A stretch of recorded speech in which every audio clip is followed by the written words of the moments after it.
The Philippine National AIDS Council is set to roll out free condom distribution across Metro Manila. Let's discuss this further with Dr. Joselito Feliciano, Executive Director of PNAC Secretariat. Doc, good morning. Thank you for joining us. Morning. Magandang umaga po. Good morning. All right, so let's talk about the high cases of HIV right now in the Philippines. And can you tell us more about this program, yung free condom distribution program na ginagawa po ninyo? Okay, currently, alam naman natin na malaki ang problema natin pagdating sa HIV. The DOH Epidemiology Bureau announced that currently we have this 140,000 cases. However, based on projection, by 2030, baka umabot na tayo ng mga 500,000 cases, no?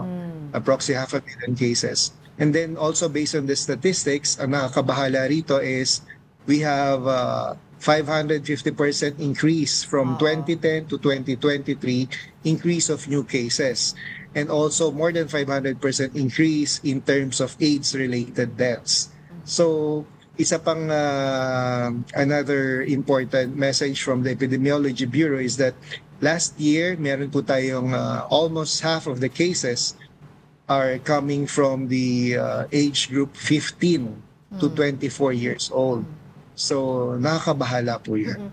Bakit po nakafocus po yung unang distribution natin sa Metro Manila? Does it mean po ba dito po yung bulk ng cases ng HIV sa Metro Manila? Okay, linawin ko po muna yung sinasabi nating condom distribution. Right. Actually, it's not condom distribution sa mga tao, no? No.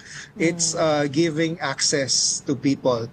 Like for example, we will make this condom available sa mga motels, sa mga red districts areas, kung saan alam natin na merong mga nangyayaring mga risky behaviors, ano? So what we're doing here is we want to give our people the opportunity to decide. Sila yung mismo magdidesisyon para sa kanilang sarili to protect themselves. Hindi po tayo mag-distribute isa-isa ng mga condom sa mga bawat tao, no? It's making the condom available and accessible. So magiging decision po ng bawat mamamayang Pilipino kung kailangan niyang bang gumamit ng condom or hindi. Doc, when you talk about AIDS, are we talking about full-blown AIDS or these are HIV pa lang? HIV pa lang po. No? Pag sinabi natin HIV, ito po yung virus mismo, Human Immune Deficiency Virus. No? So what we are counting, yung sa sinabi ko kanina, these are people living with HIV. AIDS po kasi is the late stage of people living with HIV. Ito na yung tipong mahina na ang kanyang immune system, hindi na makalaban sa mga diseases, simpleng disease. So talagang bagsak na ang immune system ng isang taong may PLHIV in this AIDS. It's a condition of people living with HIV. So you mentioned kanina yung cases na umaakyat, but these are just recorded cases. So in other words, is it possible na really mas mataas pa ang number na tinitignan natin given na hindi naman lahat ng tao ay nagpapatest? Correct. Totoo po yan. No? Tama yung sinabi nyo na maaaring mas mataas pa ang kaso. Kasi yung mga kinukuha natin na datos, yung nire-report, these are the people that has been tested. Pero meron pa po tayong hinahanap approximately mga 40 to 50%. No? So the estimate is by the end of 2025, we will have around 250,000 cases. So ang dami pa po nating hinahanap. And because of stigma, marami sa ating mga kababayan, ayaw nilang magpa-test. So pag hindi ka kasi nagpa-test, hindi mo malalaman na meron kang HIV. Dahil ang mga sintomas ng isang taong may HIV is kaparehas din ng ibang sintomas ng ibang sakit. No? You mentioned so it's only the... Go ahead po. Yes. But you mentioned earlier po that it's not really distributing the condoms, but you're making it accessible to places, as you mentioned earlier, bars, motels, and red light districts. Paano po yun? Ano yun? Nandun lang po sa counter? They can just get it? Ganun po ba? Okay. Alam natin, ang mga local government units, sila po yung mas may alam kung saan nila pwedeng ilagay ito. Okay. So sa ngayon, marami tayong makikitang condom distribution or dispenser sa ating mga workplaces. Merong mga gumagawa noon. And nakikita natin na nauubos talaga yung mga condom doon. No? Meron din tayong mga condom dispenser sa mga ilang gasoline stations kung saan na-access din ng public, which is, based on the report, mabilis din pong maubos. So, these are just additional areas kung saan mas alam ng mga local government officials kung saan nila pwedeng ilagay yon, no? Kung saan mas madaling ma-access at mas lesser ang mga stigma na kukuha ng ating mga key populations. Doc, ang dami kasing rin reaction regards to the accessibility of condoms sa red light districts per se kasi based sa mga local government codes natin, red light districts are not really legal in nature. So by sabi nila, making it accessible sa isang red light district is tantamount to accepting it as legal. Hindi ba dapat we coordinate better with the local governments to ensure that these fly-by-night areas don't really have prostitution operations? Okay, sa ngayon po hindi pa natin 'to ginagawa, no? These are just proposals that are encapsulated sa kung sakaling maaprubahan yung executive order na nilatag po natin sa ating mahal na Pangulo, which is headed by Secretary Ted Herbosa. Isa po ito sa mga iniisip natin. Dahil nakita natin, base sa mga pag-aaral, these were the effective measures used by Thailand. Alam naman natin na yung Thailand, nagkaroon siya ng National Condom Program kung saan biglang bumaba ang number of cases nila. So these are the we're offering this as options po na hopefully na sa pakikipagtulungan with the local government areas and other sectors, mapigilan din natin ang pagdami ng HIV cases sa ating bansa. But I was wondering po, what else are we doing to cover other bases? No, yung what I mean by that is yung mga other means or avenues po na maaring maipasa ang HIV, because we all know naman po not just through sexual intercourse but yung sharing needles, blood transfusion, etc. No, you know that all that. Pero what else are we doing po to cover such bases? Okay, I'm happy to share na currently nung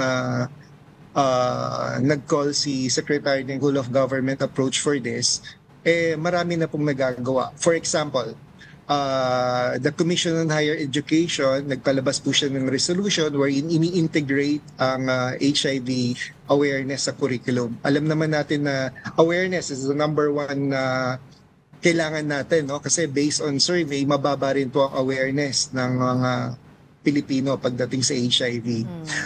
Bukod sa CHED, nagpalabas din po ang Civil Service Commission kung saan ini-integrate din ang HIV 101 sa mga orientation para sa mga government employees, no? And meron din silang resolution wherein kung saan pinapatatag din ang yung tinatawag nating redress mechanism. Kunyari, naka-experience sila ng stigma or discrimination, kung saan yung pwede nilang takbuhan, no? And then, bukod dito, ang pinakamagandang nangyayari po ngayon is yung involvement ng kabataan, no? The DILG together with the National Youth Commission and SK, meron ng rollout po ngayon ang mga SK in terms of intensified information campaign sa mga kabataan.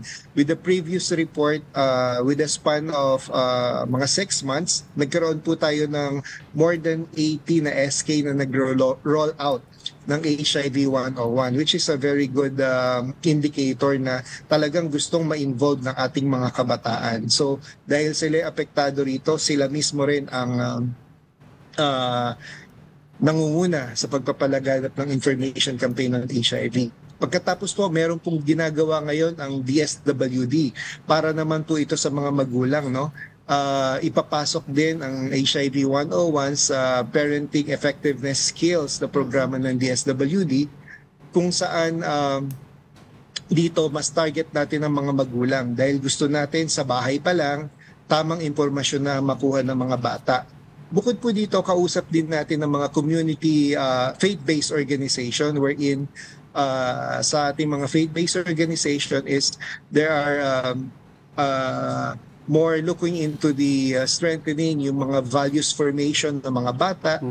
At kung saan makita nyo po, nagko-complement no, ang mga ahensya ng pamahalaan at ang civil society organization together with the private sector. So, yun po yung mga initial na nangyayari sa ngayon para to combat this epidemic. Also, Doc, no, yung isang sinasabi nila that should be one of the most effective tools to combat this epidemics. Also, more education campaigns. One of which kasi is, ang dami pong takot, Doc, na magpa-test with the fear. You mentioned it, I'm glad you mentioned it, na may stigma. Diba? Baka feeling nila mas stigmatize sila kung positive sila. So, pag nag-positive po ba, Doc, ang, let's say, nagpa-test sa government institution at positive lumalabas, ano yung next step? Must he declare this if he is working in an office setting? Kailangan niya i-declare may age siya, or it can be kept in secret? Actually, under our RA 11166 o yung batas po ng Philippine HIV and AIDS Policy Act, nakalagay doon na hindi natin pwedeng ipagsabi ang status ng isang taong may HIV. Yung pagpapatest pa nga lang, pwede na silang ma-penalize doon, no? Okay. At lalong-lalo na kung isa kang health worker, you can be incarcerated about 5 to 7 years in jail, no? So, napakalaking parusa. Kaya nga po sinasabi natin na huwag matakot magpa-test dahil unang-una sa lahat, libre ang pagpapatest, libre ang mga gamot sa ating mga government facilities, at higit sa lahat, definitely, it's a confidential thing. No? Meron pong confidentiality na napapaloob dito. Doc, kasi di ba kunyari, you're in a work setting, every year there's an annual checkup. Pag sa checkup ng isang private company lumabas ng AIDS, is the company allowed to remove you or bawal po yan? Bawal po yun. Okay. So dapat no matter what, the company should keep it in private against the work other employees, and they cannot remove it for that reason. Yeah. Correct. Alright. Nasa batas din po yan. Alright, I have another question kasi, Doc, yung stigma na once you have HIV, supposedly, in the olden days, it was a death sentence for many, but now it's no longer the case, no? Baka you could share with us why it's no longer a death sentence. Okay. Ang HIV po, yung mga gamot for HIV ngayon ay napakagagaling. Isang best example dito is Magic Johnson. How many decades ng buhay si Magic Johnson? And due to technology, mas lalong nababawasan yung mga tinatawag na side effects, no? So, it's not a death sentence. Marami po tayong mga kasamahan sa trabaho kung saan sila ay mga PLHIV, people living with HIV for more than 10 years, 20 years, but they have a good family, maayos ang kanilang health, and maayos din po ang kanilang kabuhayan. Alright, with that, maraming salamat po muli sa inyong oras, sa Dr. Joselito Feliciano, Executive Director of PNAC Secretariat. Okay, maraming salamat din po.